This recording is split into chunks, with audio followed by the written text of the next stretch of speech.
So let's talk about what changed in the hydrogen space, because it seems like everyone was talking about it being the fuel of the future. And there was a bit of a false start in the 90s with Ballard fuel I think it was Ballard fuel Yeah. systems and hydrogen fuel cells. And then it seemed to be on the back burner. It's very much on the front burner now. And why is that?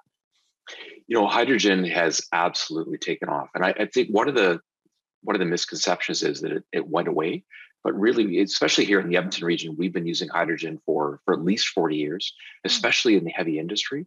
Hydrogen has been absolutely critical in helping convert bitumen into different fuels. So it's been used, extensively, and that's one of the reasons why there's so much interest in what's going on. But in the last handful of years, as the world has really tried to figure out what do we need to do to move to that net zero future, hydrogen is going to be critical. So it's probably going to be about 30% of the global energy supply. And it's for the things that are really hard to decarbonize.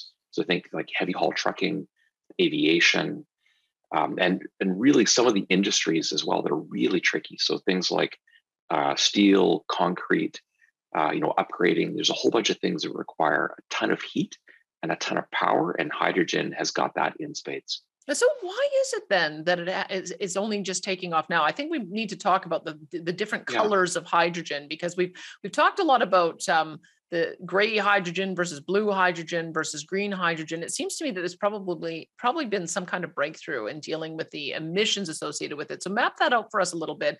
We've got this 40-year history with hydrogen. What is the transition that's occurring right now? Yeah, so I think in part it's the whole globe is figuring out things like carbon taxes and clean fuel standards to really incent and penalize what's going around with carbon. But the real key, I think, is to shift the thinking from the color, because color in many ways is a bit of a red herring. Just again throw one more color in there. It's really about carbon intensity. And so what we've had the ability to do here with the carbon sequestration and really around the Edmonton region and in Alberta, kind of more broadly, we've got really this world's second largest carbon sequestration potential, which is massive. We've got the world's third largest natural gas reserves, which is what we're using to basically break apart to have hydrogen and then carbon dioxide that we store. So really, it's this kind of magic mix that we can produce global scale hydrogen, net zero at an incredibly low price. That's really making this one of the places in the world that's taking off.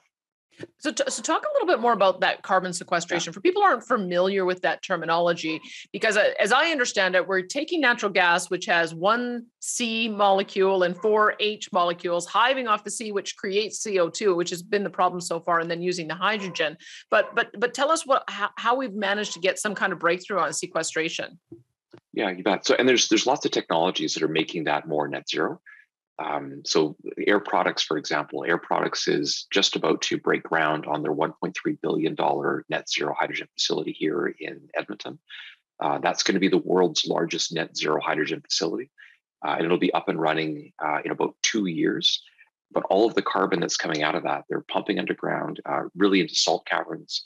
They're also putting into abandoned oil wells.